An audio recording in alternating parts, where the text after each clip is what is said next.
Hey guys, my name is Sean Owens, and in today's video, I'm going to be showing you how to fill the cracks in the trim around your house. Alright, so why does this happen? In the wintertime, the relative humidity drops and the wood shrinks, which leaves you with cracks like this. You see the opposite effect happen in the summertime when the relative humidity is a lot higher. The doors in your house swell and they start rubbing against the door jamb. I will show you how to fix that in a different video, but in today's video, I'm just going to show you how to fix this problem. Alright, so what do you need to buy in order to fix this problem? It's called caulk, but what kind do you get? Right now at Home Depot, as we speak, I guarantee you there's someone standing in the paint aisle staring up at the caulks and sealants, and they're contemplating which one to use. There's a million different types to choose from. I don't have enough time to go over every single one, but I picked a few out to show you what their purpose is, when to use them, and what one is right for your project. So the first one that I'm going to show you is the one that I use the most often. It's made by DAP. It's called Alex Flex. It comes in a blue tube with white lettering. Runs about $4.50 a tube. It's really good stuff. You can paint it in 30 minutes after you apply it. And as long as your joints aren't too big, it does go a long way. The second product I'm going to show you is very similar to the first. DAP makes it, and it's called Alex Fast Dry. It comes in a white tube with blue lettering. It is paintable in 20 minutes and runs about $3.50 a tube. The only issue I have had with this one, which only applies if you're not painting it, is after you caulk your joint, after a few months, even up to a year, it can develop a yellowish hue to it. Again, if you're painting over it, it doesn't matter. They're both, they both get the job done. I do prefer Alex Flex though, because it is better quality. Now, the next one I'm going to show you is not meant for you to caulk the molding in your house. The only reason why I'm showing you this particular one in this video is just to expose you to a different category in this department. It's called Silicone. It's a kitchen and bath product. It's meant for areas that are heavily exposed to water, such as bathtubs, bathroom vanities, kitchen sinks, stuff like that. It's also non-paintable, which is why you can't caulk the molding in your house. If you do try to paint it, it beads up and just doesn't look right, so it's not the right product for the job. So the biggest piece of advice I can give you when picking out these products is to read the label. The label will always tell you if it's right for the project that you're using. So the first two that I showed you says paint projects right on the bottom and what you can actually use it for, whether it's crown molding, door and window casing, baseboards, it doesn't matter. It says it right on there, and that it's paintable, which is very important in this project that we're doing here today. The silicone says kitchen and bath right on it, when to use it, and at the very bottom it does say that it's non-paintable, so just make sure you pay attention to that and it will make your life a lot easier. The next thing I'm going to show you is the tool that you use to actually apply the caulk. It's called a caulk gun. This is the one that I use.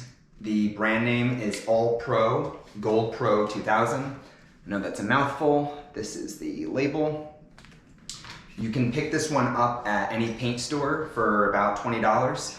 I don't know if they have this particular one in Home Depot or Lowe's. You're going to have to check.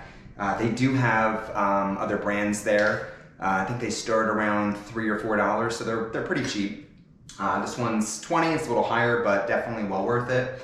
I've had this kind for about 10 years. This is a new one that I just bought for the video. The one that I normally use is really disgusting for, caulking with it that long. It's just a mess, but it still works really, really well. So some of the features that this has is a built-in cutter on it. You just squeeze the trigger and there's a little blade that will move back and forth and cut the tip of the caulk. It also has a built-in poker on it, which only really applies to silicones and construction adhesive. So when you first get a tube of silicone or construction adhesive, a lot of times they'll have already like a little built-in tip right here. You pop that off, you take your cutter, you cut the tip off, And there's actually another seal right here on the bottom. So after you cut the hole, you take the poker, you stick it in, break the seal, and then you can load the tube in the caulk gun, and then it's ready to go. You don't have to do that with the painter's caulk. Once you cut the tip, you're good to go. There's no secondary seal at the bottom of these. So the next thing I want to show you is something called backer rod, and it's also known as caulk saber. It comes in a few different sizes, 1/4 inch, 3/8, and 1/2 inch. So depending on the size of the void that you're caulking, you would just pick the size that works with your project and go from there. So how it works is, it's a coil of foam in here, and what you want to do is cut off the size that you need, and you want to shove it inside the void that you're caulking. And now the foam has to be a little pushed in a little farther than the surface area of what you're caulking. So when you actually go to caulk it, the caulk adheres to the backer rod instead of spilling in that void if it wasn't there. So it's definitely comes in handy to use, even though we're not using it for this product, but I just wanted to show you what it does. All right, so now that I explained the breakdown of everything, it's time to get started. All right, so what you need to get now is a small bucket of water and a rag. What you want to do is throw the rag in the water, then you got to wring it out. Can't be soaking wet, this needs to be damp.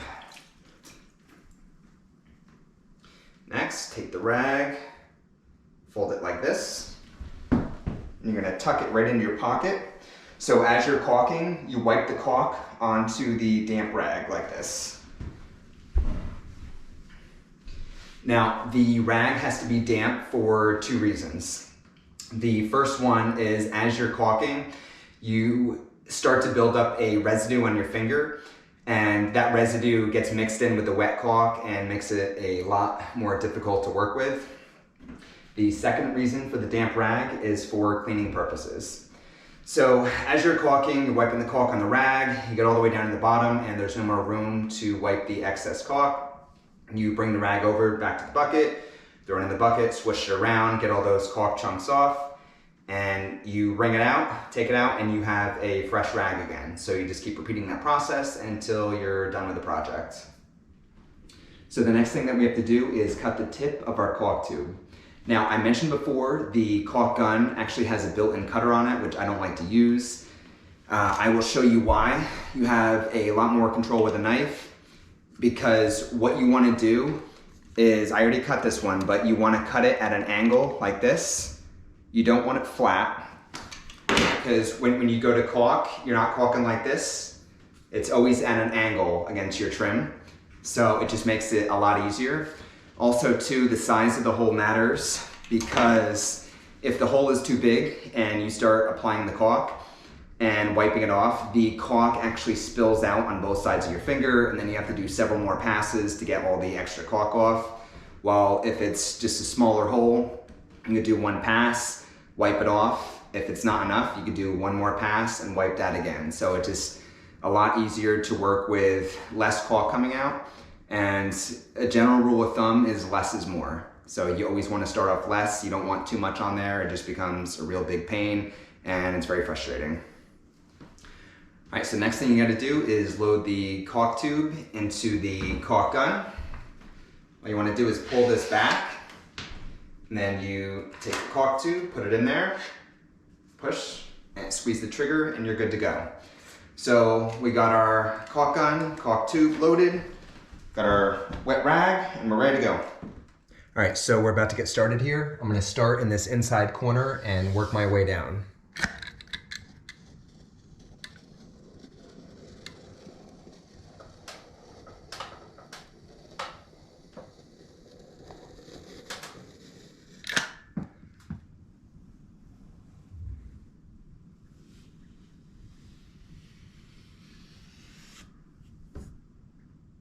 All right, so as you can see, it already looks a lot better. I only did a little bit. So I'm not gonna show you me caulking every single seam in the house. That would be a really boring video. I just want to show you this little section right here with the inside corner, just so you can see the process, how it should look. And it is a pain when you're first starting. You just have to have patience with it. It looks really easy, but when you start doing it and see the process, it can be a little frustrating, but you just gotta hang in there and keep practicing. And the more you do it, just like with everything else, you will get better at it. All right guys, that's the end of the video. I hope it was helpful. If it was, just hit like and subscribe. And if you have any questions or comments, just leave them down below. And that's it. So I will see you next time.